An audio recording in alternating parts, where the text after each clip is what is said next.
नमस्कार, आप देख रहे हैं धर्मा लाइव।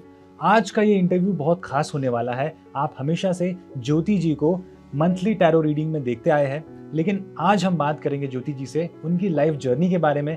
कैसे वो हाउसवाइफ थी, मिसेस इंडिया तक का उनका सफर कैसा रहा, हम इस वीडियो के माध्यम से जानने की कोशिश करेंगे। ज्योति जी नमस्कार, आपका बहुत बहुत स्वागत करता हूँ मैं धर्मा लाइव पे। नमस्कार। ज्योति जी, आपके वीडियोस हम देखते आए हैं, आप टैरो रीडिंग करते हैं, आप मिसेस इंडिया है। तो सबसे पहले तो मैं शुरुआत से जानना चाहूँगा कि आपको सबसे पहले ये ख्याल कैसे आया कि आपको टैरो रीडिंग की ओर जाना चाहिए, और उसके पहले भी मैं ये जानना चाहूँगा कि मिसेस इंडिया का ख्वाब आपने कैसे देखा और आपके मतलब थॉट प्रोसेस क्या था? थॉट प्रोसेस देखिए, सबसे पहले तो मैं अपनी एजुकेशन मेरी जो हुई थी बहुत टेक्निकल लाइन से हुई थी। मतलब मैं एक इंजीनियरिंग बैकग्राउंड से मैंने स्टार्ट किया, फिर मैनेजमेंट से मैंने और अटेंड किया एजुकेशन, और कॉर्पोरेट में मैंने 13 साल तक मार्केटिंग एंड सेल्स में मैंने जॉब किया। फिर उस दौरान मतलब मेरा काफ़ी ज़्यादा रुझान रहा भविष्य से जुड़ी हुई चीज़ों को जानने के बारे में। वैसे हर कोई होता है ना कि जानना चाहता है कि आने वाले भविष्य की कोख में क्या छुपा है, और मतलब हर कोई अपने फ्यूचर को जानने में इंटरेस्टेड होता है, चाहे कोई माने या ना माने, हर कोई जानना चाहता है। तो मैं भी इसी तरह से काफ़ी ज़्यादा फ्यूचर को एक्सप्लोर करना चाहती थी, और काफ़ी सारी ऐसी साइंसेस थी जिन्होंने मुझे बहुत अपनी तरफ अट्रैक्ट किया। सबसे ज़्यादा हमारी इंडियन वैदिक एस्ट्रोलॉजी ने मुझे अट्रैक्ट किया। उससे स्टडी करने के बारे में मैंने सोचा, साथ साथ मतलब मैं ये सब करती थी। मतलब इट्स नॉट दैट कि आपका एक दिन का जर्नी है, ये आपका बहुत लंबा जर्नी होता है जब आप किसी चीज़ में एंटर करते हो। तो वो लर्न करने के बाद मैंने फिर कुछ और चीज़ों को लर्न करना शुरू किया, और इसके लिए मुझे देश विदेश जाने का मौका मिला। और फिर मैंने फेंग शुई एक विद्या है जिसको मतलब मैंने लर्न किया, जो कि चाइनीज़ वास्तु समझ लीजिए एक तरह से है।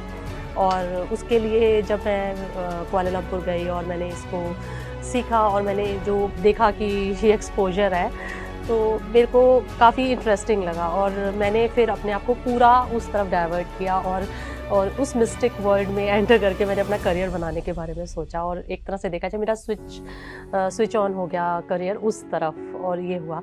सो इस जर्नी में इस पहली जर्नी तो यहाँ पर चेंज हुई। फिर उसके बाद जहाँ तक मिसेस इंडिया का जहाँ तक सवाल है, तो ये समझ लीजिए कि बहुत यंग एज में, मैंने वाज वेरी स्मॉल। तो हर एक लड़की का एक ड्रीम होता है ना कि to sit with a crown and something like that. तो हर लड़की का एक ड्रीम होता है। तो वो शायद मेरा भी कहीं सबकॉन्शियस में रहा होगा और कभी मैनिफेस्ट हो गया। तो मुझे अभी एग्जैक्टली उसको याद नहीं है, लेकिन यूं ही बैठे बैठे मैंने अप्लाई कर दिया था, और मैंने कभी सोचा भी नहीं था कि मैं आगे तक इस जर्नी में आगे जाऊंगी। But when I applied and started appearing for the contest, तो मैंने इसे काफ़ी सीरियसली लिया। और जब सीरियसली आप किसी चीज़ को करते हो तो डेफिनेटली आपकी जो है हार्डवर्क पे करता है, और फिर आपको सक्सेस भी मिलती है, और nothing is tastier than success. That's correct. तो ज्योति जी, आप Mrs India classic Mrs India 2022-2023 है। तो डेफिनेटली आपको जब आप इसके लिए अप्रोच कर रही थी तो आपको पता नहीं होगा, मतलब ज़्यादातर जो हाउस वाइफ्स है उनको पता नहीं होता कि कहाँ अप्रोच करना चाहिए, क्या हमारा राइट पाथ होता है। तो आपको गाइडेंस किसने किया, क्या कौन रहा, मतलब आपको कैसे पता चला कि यहाँ पे जाना है, ये चीज़ें करनी है, ये एलिजिबिलिटी?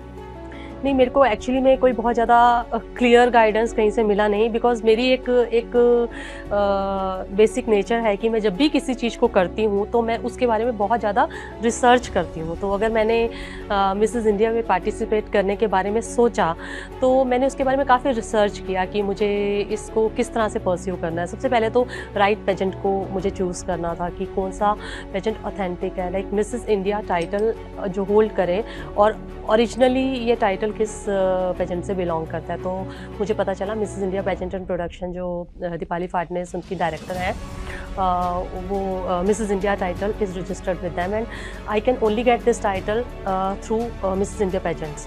बाकी सबके साथ कुछ ना कुछ आपको एडिशनल लगाना पड़ता है, मतलब बिकॉज इट इज़ रजिस्टर्ड। तो मुझे ये पता चल गया कि मैं राइट पेजेंट में कैसे जाऊँ। Once I registered there, then after that ऐसा नहीं था कि हमें सब कुछ बहुत ईजिली मिल जाएगा। एवरीथिंग हमें खुद प्रिपेयर करना था।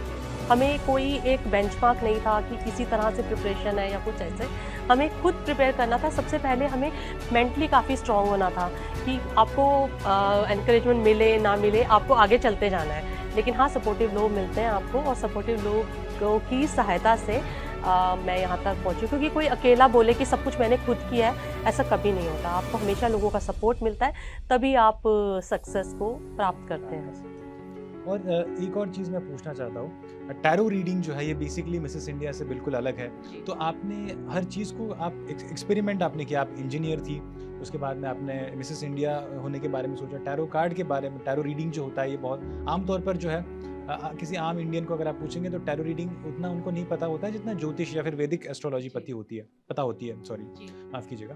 तो टैरो रीडिंग का आपको कैसे सूझा, आपने इसे चुनने का क्या मतलब, आपके कौन गुरु थे जिन्होंने आपको गाइडेंस दिया? देखिए, टैरो रीडिंग तो मैंने खुद ही सीखा था, बिकॉज़ टैरो रीडिंग का इनिशियली मैंने खुद ही इसको लर्न किया, बट उसके बाद मैंने इससे रिलेटेड चीज़ें काफ़ी सीखी, काफ़ी सारी चीज़ें सीखी।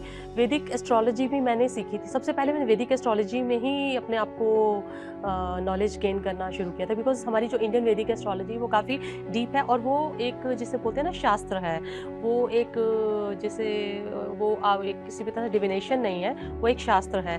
वहीं से मैंने उसको आगे बढ़ाया और टैरो रीडिंग की तरफ मैंने रुख किया। फिर उसके बाद अपनी साइकिक एबिलिटीज़ पे काम करना शुरू किया, बट उसको और आगे ले जाने के लिए मैंने रिलेटेड साइंसेस पे जो काम किया, उन्होंने मुझे काफ़ी हेल्प किया और अपने आप को टैरो के क्षेत्र में एस्टैब्लिश करने में मुझे हेल्प मिली।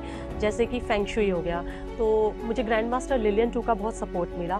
उन्होंने मेरे टैरो को आगे पहुंचाने में मुझे बहुत सहायता की, क्योंकि जब मेरी उनसे कुआलालंपुर में मुलाकात हुई थी, जब मैं फेंग शुई सीखने उनसे गई थी ग्रैंड मास्टर से, तो grand master was very impressed कि मुझे वैदिक एस्ट्रोलॉजी की भी नॉलेज है और टैरो रीडिंग की भी नॉलेज है। नाउ मैं फेंग शुई सीखना चाहती हूँ, तो उन्होंने मुझे बहुत बड़े प्लेटफॉर्म पर इंटरनेशनल ऑडियंस से इंट्रोड्यूस कराया, और फिर मैं उनकी फेंग शुई वर्ल्ड मैगज़ीन, जो इंटरनेशनली या ग्लोबली राइट वर्ड होगा उसके लिए, ग्लोबली सबसे ज़्यादा डिस्ट्रीब्यूटेड फेंग शुई मैगज़ीन है, उसमें कंट्रीब्यूटर की तरह मुझे उन्होंने अपॉइंट किया। Then I started contributing in that magazine and started writing about Bollywood celebrities and forecast and all, तो उससे मेरे को काफ़ी सहायता मिली। तो ये एक अच्छा सा एक स्टेप हुआ, तो मुझे काफ़ी इसलिए इंटरेस्टिंग लगा। तो मुझे समय के साथ साथ बदलते रहे टेस्ट, सबके बदलते हैं टेस्ट, और आई थिंक जब आपके टेस्ट बदलते हैं तो आपको अपने इंटरेस्ट को फॉलो ज़रूर करना चाहिए, और जब आप अपने इंटरेस्ट को फॉलो करते हो शायद आप अच्छा कर लेते हो उस समय। आपने बहुत अच्छी बात की कि आप अपने इंटरेस्ट को फॉलो करना बहुत ज़रूरी है, पर इसी से जुड़ा हुआ मेरा और एक सवाल है कि अगर हम अपने इंटरेस्ट को फॉलो करने जाते हैं तो बहुत बार वर्क लाइफ बैलेंस में हम जो है बैलेंस नहीं कर पाते हैं बेसिकली। तो ऐसे लोगों के लिए जो अपने इंटरेस्ट को परस्यू करना चाहते हैं, अपने पैशन को परस्यू करना चाहते हैं, उन्हें आप क्या मैसेज देंगे? देखिए, अगर आपका कोई पैशन है तो आप कहीं ना कहीं रास्ता बना लोगे उसके लिए, ये बात तो फैक्ट है। क्योंकि अगर आप कोई ऐसा काम कर रहे हो जो आपका पैशन नहीं है, जिसमें आप एंजॉय ही नहीं कर रहे हो, तो आप ये मान के चलिए कि आप उसमें 100% नहीं दे सकते। अगर आप कोई ऐसी चीज़ कर रहे हैं जिसमें आपका इंटरेस्ट है और आपका वो पैशन है, तो आप 100% दे पाएंगे उसमें। और ये ज़रूरी नहीं है कि आज आपको जो पसंद है वो कल आपको पसंद होगा। ये सब चीज़ें आपकी समय के डायनेमिक्स के साथ साथ चेंज होती रहेंगी, और वक्त के साथ साथ आपको भी अपना लाइन कई बार चेंज करनी पड़ सकती है। आप करिए, उसके हिसाब से ज़रूर कीजिए एंड फॉलो योर पैशन। और आई एम श्योर कि अपना पैशन फॉलो करने से हर इंसान बेहतर प्रदर्शन कर सकता है। और अगर आप किसी चीज़ के लिए टाइम नहीं निकाल पा रहे हैं तो आप एक बड़ा प्राइस पे कर रहे हैं अपने पैशन को फॉलो ना करके। तो आपको ये डिसाइड करना होगा कि आप ज़्यादा प्राइस किस चीज़ का पे कर रहे हैं, अपने पैशन को फॉलो करने का या ना फॉलो करने का, ये आपको डिसाइड करना होगा। तो इसी से जुड़ा हुआ मेरा और एक सवाल है, आज के समय में बहुत सारे हाउसवाइफ्स होती है जिनकी अलग अलग इच्छाएं होती है, वो कुछ करना चाहती है अपने लाइफ में, तो उनके लिए आप क्या मैसेज देंगे कि जो उनका रूटीन वर्क है, चूल्हा चोखा करना या फिर घर के काम करना, कोई हाउसवाइफ वर्किंग भी है, मतलब कोई ऐसी वुमेन्स है जो वर्किंग वुमेन्स है, तो उनके लिए आप कैसे संदेश देना चाहेंगे कि वो अपना काम करते हुए अपने पैशन को कैसे फॉलो करें? देखिए, पहली बात तो ये कि मैंने आजकल मैं बड़ी इस चीज़ को देख के बहुत इम्प्रेस्ड हूँ कि आज की जो महिलाएं हैं वो काफ़ी ज़्यादा अवेकेंड है।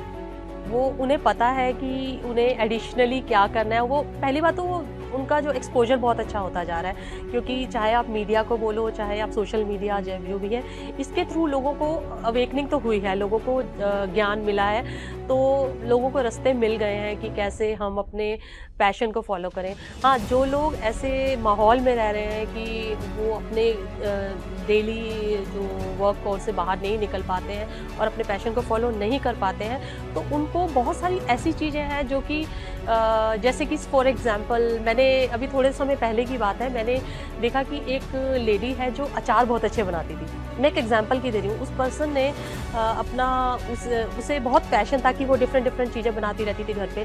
उसने एक छोटा सा अपना एक बिजनेस उसी का ही शुरू कर दिया and she became so famous. So that is the way people experiment and do. तो मुझे लगता है कि हर क्षेत्र में लोग अच्छा कर सकते हैं, लेकिन एक एफर्ट करने के लिए आपको जो है वो ज़रूरी है। मतलब कंफर्ट जोन के बाहर आना बहुत ज़रूरी है, यही आपका बेसिकली संदेश है। ठीक है, बहुत बहुत शुक्रिया। ज्योति जी, आपसे बात करके बहुत अच्छा लगा। आपके एक्सपीरियंसेस आपने शेयर किए और हम देखते आए हैं कि हर महीने आप जो है टैरो कार्ड रीडिंग आपकी आती है और हम सब देखते हैं, अपनी अपनी राशियों के बारे में देखते हैं। बहुत अच्छा लगता है, हमें फ्यूचर के प्रेडिक्शंस भी मिलते हैं, उसके लिए भी आपका बहुत बहुत शुक्रिया। तो ये थी मिसेस इंडिया ज्योति अरोरा जी, जो कि एक टैरो कार्ड रीडर है। और इस वीडियो में हमने देखा कि कैसे एक हाउसवाइफ को अपने कंफर्ट जोन से बाहर आके अपनी पैशन को फॉलो करना चाहिए और ज़िंदगी में आगे बढ़ना चाहिए। आप देखते रहिए धर्मा लाइव, चैनल को सब्सक्राइब करना ना भूलिएगा। तब तक के लिए नमस्कार।